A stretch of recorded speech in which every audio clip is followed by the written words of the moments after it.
let's go. Hey, are you ready? It's time for the Pwamps show. Hey, are you ready? It's time for the Pwamps show. Hey, Pwamps. Hey, Pwamps. Ladies and gentlemen, please welcome your host, Pwamps.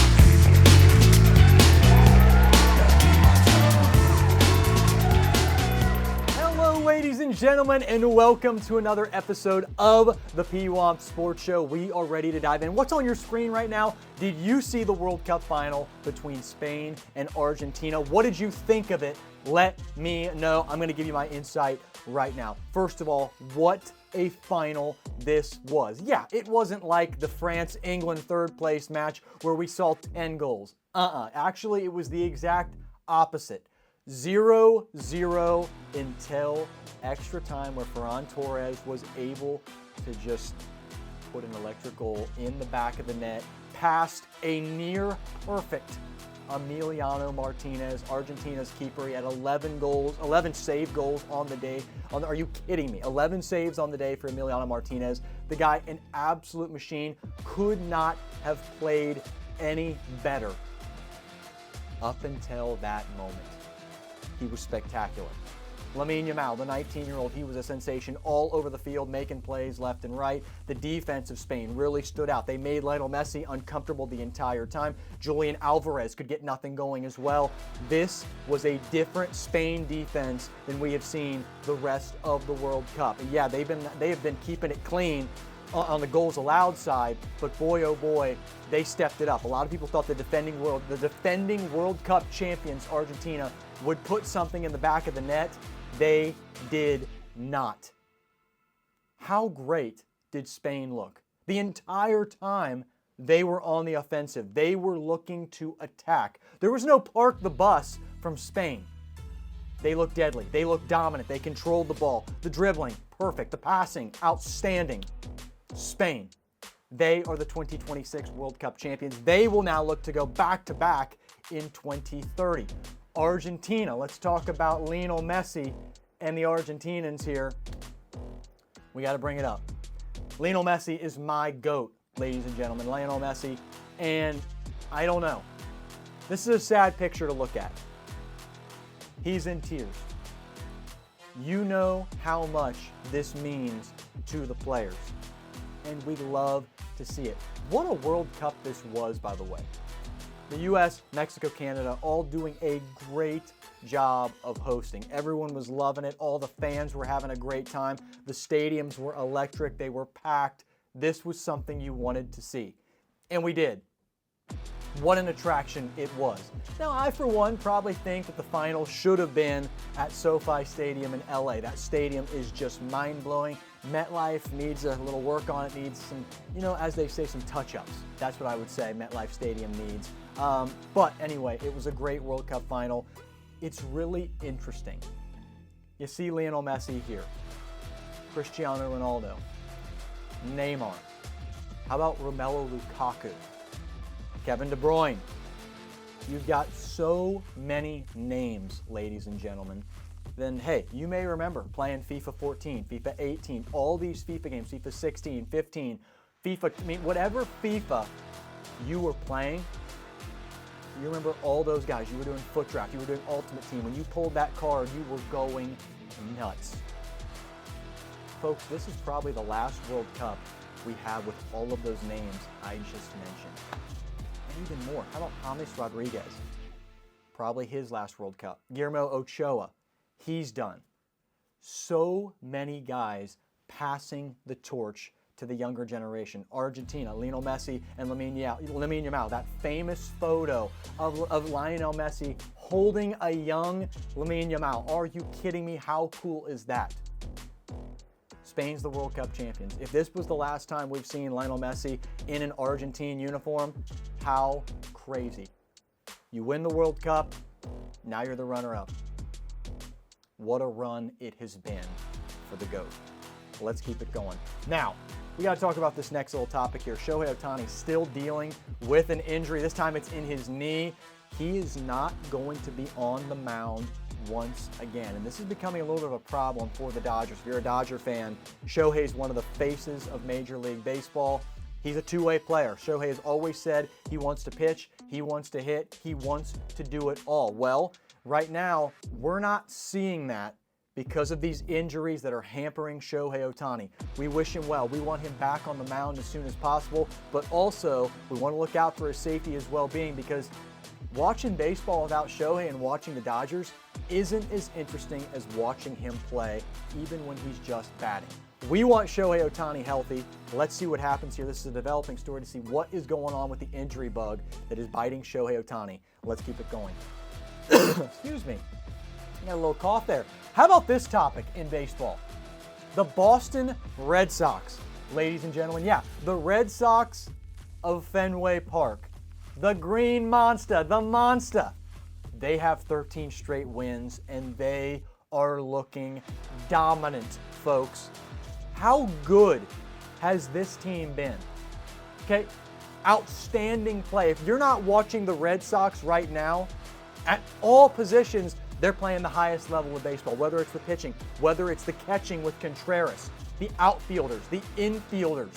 Everyone is making it happen for the Boston Red Sox. They ride a 13-game win streak. They play again tonight. Huge games going on all across the league. We'll get to that in a little bit, but the Red Sox are back in action, riding a 13-game win streak. Let's see if they can keep it going, and they continue to ascend in the AL East. Let's keep it rolling. How about Ryan Fox? The 39-year-old unknown, ladies and gentlemen. He shoots a 62 on Saturday, shoots a 68 2-under on Sunday to win the British Open, or the Open, as I know, hey, formalities, the Open. Let's talk about this for a second. Par 3, 17th. Are you kidding me, folks? I mean, just insanity. Hits his tee shot into the bunker. It's up against the wall. I mean, Mr. Fox, the fantastic Mr. Fox, pulls a rabbit out of his hat. He saves par. Sorry, he makes bogey. How crazy. Okay, so we keep it going. Now we get to 18. Ryan Fox, it's a tough par 4 to close it out at Royal Birkdale. A birdie would win the Open. A par, we're going to a playoff with Cam Young. So what does Ryan Fox do? He puts it within 10 feet. He drains the birdie putt. Mr. New Zealand, Ryan Fox, wins the Open, and Cam Young shattered. He was out on the driving range. He was taking some shots. He was thinking, all right, let's go to a playoff. Let's do this. What a run from Cam Young, but Ryan Fox makes it happen. He is the Open Champion of the Year. Now we have to talk about LeBron James. Okay, we go from golf to LeBron, and I actually want to talk about this. We're going to come back to LeBron because I want to finish up on golf first. Sam Burns. Folks, we got to talk about Sam Burns. So, shot a 62. Now he's the leader coming in to Sunday. He's at 10 under par. Now, Sam Burns has been in a close situation to this. We all remember at the U.S. Open how great he's been playing. And now we get to the Open. Mr. Burns, excellent Smithers. He's leading the Open. Sam, all you have to do is shoot even par and you win the Open. Now, you didn't know that before the round started, but that's what it ended up being. Well, actually, I say that. Had you just shot par, you would have been in a playoff with Ryan Fox. Math, I tell you, it was never my strong suit, ladies and gentlemen. But 10 under would have been a playoff with Ryan Fox. Sam Burns couldn't find a fairway. Ladies and gentlemen, the big moments just weren't there. Congrats, though, to him and his wife. They just welcomed a new child. Sam Burns didn't know if he was going to be playing at Royal Birkdale. He made a very late decision to come in and play in this tournament. Guess what? He does. He makes it happen. Does he win the thing? No. But another great result from Sam Burns. He said afterwards he was extremely pleased with how he played at Royal Birkdale at the Open. Now, another thing we got to talk about. How about this situation right here, ladies and gentlemen? Bryson DeChambeau. So this is something that a lot of people gave some varying opinions on. Scotty Scheffler said, one thing I know about Bryson, he would not cheat. Okay, Rory McIlroy, he went the opposite direction, said he's never been a fan of Bryson. Wow. Okay, we got some serious shots fired. You got Scotty sticking up for Bryson, saying, I didn't really get to see the situation. I was playing with him, but wasn't really focused on it. But one thing's for sure, I know that Bryson would never cheat. Then you go to Rory McIlroy. Rory says, never really been a fan of the guy. Whoa, okay, that is two things that are on each end of the spectrum, ladies and gentlemen. Holy cow. If you didn't see it, Bryson DeChambeau shanks his shot, goes into the fescue, he's kind of looking for his ball. He finds his ball, and then he took some kind of steps. And the official committee, the rules committee, they came over and said that he was improving his lie. Well, they ended up assessing him a 2-stroke penalty. That would have gotten Bryson DeChambeau to 7 under par going into Saturday. Bryson finished the round on Friday. The next morning, we didn't even know if he was going to play. He says Friday evening, after all of this goes down, I don't really know if I'm going to be playing tomorrow. Kind of trying to hold the tournament hostage. I'm a big fan of Bryson DeChambeau. I love watching him play, but whoa, ladies and gentlemen, this was a big old little circus because there were so many things being thrown around. It's like somebody was juggling. You got Rory being tossed in the air, Scotty being tossed in the air. Every golfer giving their opinion on this. It was crazy to see and to hear. And to watch it live was another thing. Bryson does not win the Open. Instead, he finishes the tournament at 4 under par. Let's keep it rolling now as we get back to the NBA, LeBron James. So we talked about this a couple days ago, LeBron. King. Can we can we make a decision? What are we doing here? All these other deals are happening. Lou Dort, he's out of Oklahoma City. We got guys going everywhere. But when it comes to the King, it just crickets. Nothing's happening. What is going on? I don't know. Let's ask these questions though. Where is LeBron going to go? For me, I think it's a very simple answer. I would love to see LeBron go back to Cleveland, to where it all started, the land. Are you kidding me? See him play with Donovan Mitchell, James Harden, Evan Mobley, Jarrett Allen. Do you know how cool that would be to see? That would be so neat, folks. I mean, talk about pure cinema. That is it. Speaking of that, Avengers Doomsday, new trailer, tickets on sale now. Just a quick little FYI, we'll talk about it on the entertainment show again on Friday. That's huge news for Marvel and all those Marvel moviegoers. Anyway, back to the King. So that would be awesome to see him back in Cleveland. How about Miami? You'd have Bam Adebayo, you'd have Giannis, you'd have LeBron. That would be kind of cool. How about the Sixers? James Harden. Not a Sixer anymore. What am I talking about? James Harden, I'm getting confused. He's on Cleveland now, ladies and gentlemen. I'm talking about Tyrese Maxey. I'm talking about Joel Embiid. I'm talking about Jaylen Brown. And then you throw in LeBron. They're an immediate contender in the Eastern Conference. But where is LeBron going to go? Only LeBron knows. We still don't even know if we're going to have another special. Hey, I'm taking my talents down to South Beach. We don't know if that's happening. We literally could have a part 2 of that and not even know it's in the works right now. Hey, LeBron sitting in his chair. He's got his hands on the 2 little armrests here. And then I think I'm going to take my talents down to South Beach. It could be happening again here in a matter of time. Where is the King going to go? Only he knows. Don't know. Let's keep it rolling. So now, folks, oh my goodness. Who is on my screen right now? It's Joe Burrow. What in the world? The NFL? Yeah. Folks, we're a couple of weeks away till the Hall of Fame game. And I know it's like, okay, yeah, that's preseason. That's tradition. But hey, at least we get to see some pads on. We get to see the National Football League back in action. Yeah, it's the Hall of Fame game, preseason game. Practice reps kind of happen. Maybe we'll see the starters for a series or 2. But it's always exciting. It's cool to see Panthers Cardinals in the Hall of Fame game. That'll be really cool. But we got to talk about this. I've got Joe Burrow on the screen. I'm a Bengals fan. I'm not going to be talking about the Bengals though, really right now. I'm just bringing this up to say I'm over the Cincinnati Reds. We got a text chat. My dad, my buddy, and I, and my uncle, and we just we're over it.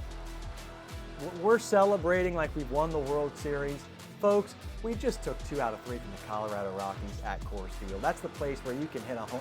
I mean, you could send up right now Pablo Sanchez. That's a bad example because Pablo smashes the ball all the time.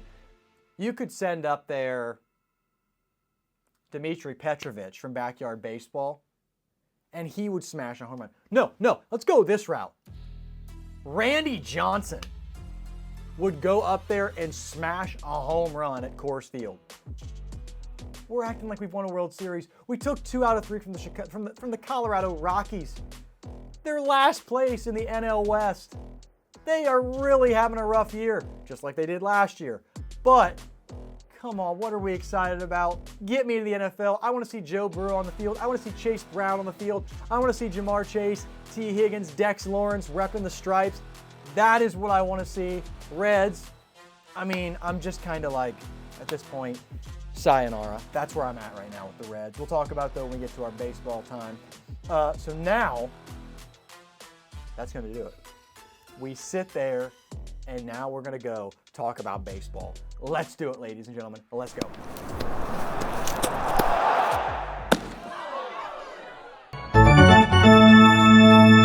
All right, ladies and gentlemen, so we are back, and I just nailed the Texas Rangers helmet. Let's get that fixed. There we go. We're back for the baseball segment. Little Phil just made a catch in the outfield. Actually, blundered the catch, so we're not liking that too much. But we are back with the info board, the tier board, not the standings. Last week we did a standings update. It was the All-Star break. We wanted to kind of let everyone know where everyone was at in Major League Baseball right now. But now we're back to the info board. And folks, we are ready to dive in. Let's get it going right here, right now. Let's get started with the American League. So let's take a look over here. We got 2 empty spots on the top of the American League, and here is why. 2 teams have looked absolutely dominant in the American League right now. As you can see, I've got my first position here on level 1, the Boston Red Sox. On a 13-game win streak, they're still in 3rd in the American League East. But folks, they are on the rise. They have looked excellent. The pitching has been great. The bats have come alive. How great has Sonny Gray been? Why does it always go back to the Cincinnati Reds? Why? I'm sorry, I'm bringing up Cincinnati again. Why does it always come back to the Reds? Sonny Gray, the Reds just decided to ship him off, and now all of a sudden he's an absolute stud for the Red Sox. It's just like the Bengals. Every time the Bengals draft, they're a mess. And then, you know what? I'm not going down this rabbit hole. We're going to keep going. Red Sox are looking great. 13-game win streak.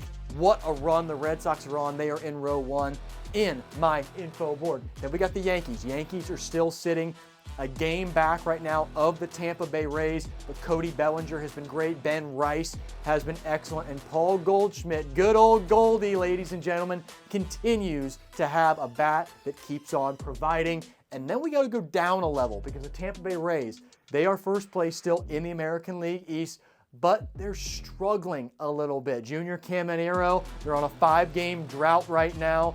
It's not all sunshine and daisies for the Tampa Bay Rays, although they do still sit atop the AL East. How about the Guardians? Right now, game back in the Central. You're probably wondering again, dude, where is the White Sox helmet? I've got shipping delays now. This is insane. Can somebody from the White Sox just send me a helmet and know it's going to be here, okay, in one day? 'Cause I know the one's still coming, but it's like, this is laughable now. The White Sox are still first place in the AL Central and looking very darn good, folks. Then you got the Guardians still in second place on my level 2 spot right here. They continue to climb, though. They're playing pretty darn well right now. Then the Mariners and the Rangers, 2 teams that are battling for first place in the AL West. Right now, I'm giving the edge to the Mariners. And you got guys like Josh Naylor, you've got Randy Arozarena. Julio Rodriguez has been so great. Cal Raleigh continuing to step it up just a little bit. Luke Raley has also been great for the Seattle Mariners. I'm giving them a slight edge over the Texas Rangers, but the Rangers are still sitting on level 2. How about level 3 now? We get to the Twins. The Astros move up a row. They're starting to play a little bit better, folks. Yordan Alvarez is back. Jeremy Pena, that guy just gets on base. He makes things happen. I'm bumping helmets again. Sorry, Chicago Cubs fans. There we go. It's all fixed. But boy, oh boy, Josie Altuve, the Astros move up to level 3. Then we've got the Toronto Blue Jays. This spot right here is for the Baltimore Orioles. They're 4th place in the AL East, but they are on a 7-game win streak as well. Gunnar Henderson's been great. Taylor Ward, ever since getting from the Angels, he's been awesome. Pete Alonso is still looking really good. Adley Rutschman is back off the IL. He has been for a couple weeks. He has been really helping out the Baltimore Orioles, folks. They're starting to look dangerous. Can they make a run for a wild card spot? It's going to be interesting to see. I mean, every year it seems like the AL Central just continues to get more and more interesting. How about level 4 now? I've got the Detroit Tigers, even though they're playing pretty darn well right now. Spencer Torkelson, 2 home run night just a couple nights ago. He's looked excellent for the Tigers. And you got guys like Zach McKinstry, who continue to play all over the field, provide a little spark for him. Tarek Skubal, 9-inning shutout, just 9-inning complete game against the LA Angels. He looked great, continues to make things happen.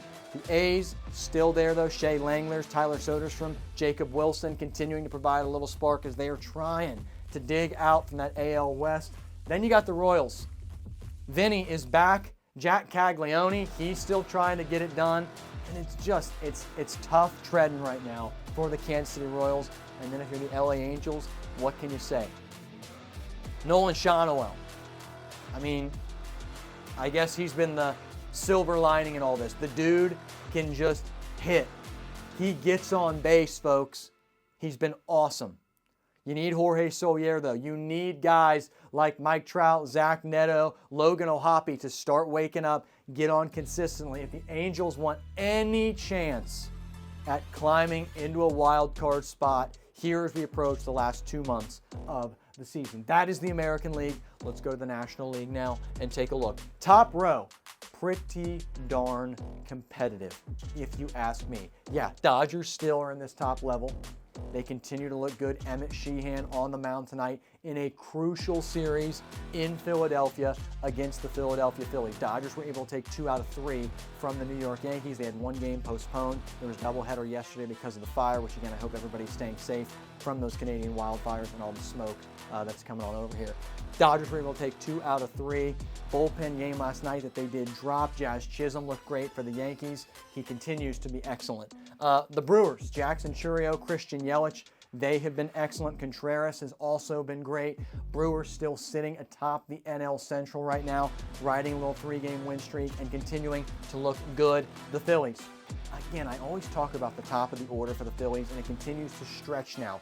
Just listen to this order. You've got Trey Turner, you've got Kyle Schwarber, Bryce Harper, Brandon Marsh. He's finally dipped a little low 300, but he's still playing great. Then you got Bryson Stott, Alec Bohm, JT Realmuto. This is a lineup that is dangerous. You do not want to face. All of these guys make big-time plays. The Phillies are dangerous, and right now, folks, I keep hitting the Cubs, I keep hitting the Diamondbacks. They're on the heels of the Atlanta Braves. Ozzie Albies has been struggling lately. Austin Riley has been struggling. You need Marcell Ozuna to keep it going. Matt Olson. Chris Sale has been great, though, for the Braves. They still sit atop the league in the NL East, ladies and gentlemen. How about the Central? Back to it, the Chicago Cubs. They're on the rise. They have looked good as of late. Dansby Swanson, Ian Happ, Alec Bregman. I mean, guys are playing at a high level right now. The Marlins, they're on a 5-game drought. They have been great, though. They've been great. The NL East is very competitive. 5-game slip right now. They're going to get it back in the right direction with Liam Hicks leading the charge. How about the Cardinals? How about the Pirates? 2 teams that are right in the middle of the clogged NL Central. I mean, it's really interesting. Right now, I'm giving the edge to the Pittsburgh Pirates mentally. Actually, let's just do a live swap. I'm giving the edge to the Pittsburgh Pirates. I trust them more. When you got guys like Paul Skeens, you've got Brandon Lowe, Brian Reynolds, I trust that team. But then you look at the Cardinals.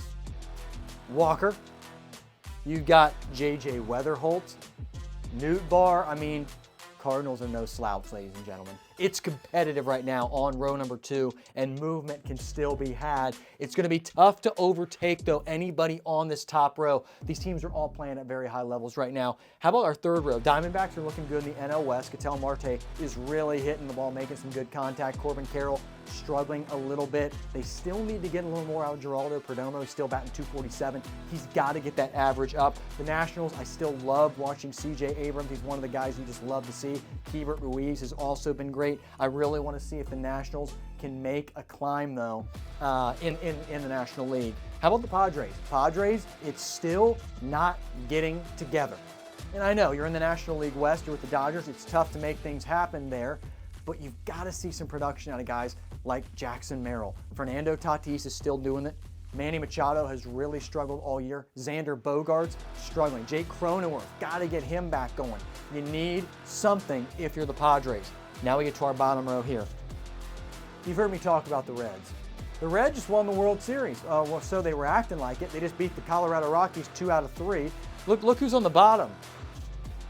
Why are we celebrating like we just won the World Series? 2 out of 3. I guess, hey, you got to start somewhere. You've got to get it going now. I looked at the schedule for the Reds in September. They might not win a game in September. If you go take a look at it right now, I'm not crazy on this. Go check it out. Giants and Mets both sitting in really tough spots right now in the National League. Can they dig themselves out? Boy, oh boy, Rafael Devers has been really struggling at the plate for the Giants. Luis Ariz continues to be a bright light in San Francisco. The dude is still batting over 300. He gets on base, but the run support isn't there for the Giants. They've got to make something happen. And then the New York Mets, a little life though from Francisco Lindor. Juan Soto has been great. Bo Bichette continues to kind of get it going again. Can the Mets continue to keep it rolling? We're going to have to find out if they try to dig their way out. Folks, that is the update on the info board. Thank you all so much for tuning in this week on the Sports Show. We got shorts galore coming at you, and then we got the entertainment show on Friday. Have a good week, everybody. The World Cup is over. It's a shame. Let's get back to watching Major League Baseball. Hey, the NFL starts in just a couple weeks. I know it's the preseason, but let's enjoy it. Have a good one, everybody. Talk very soon.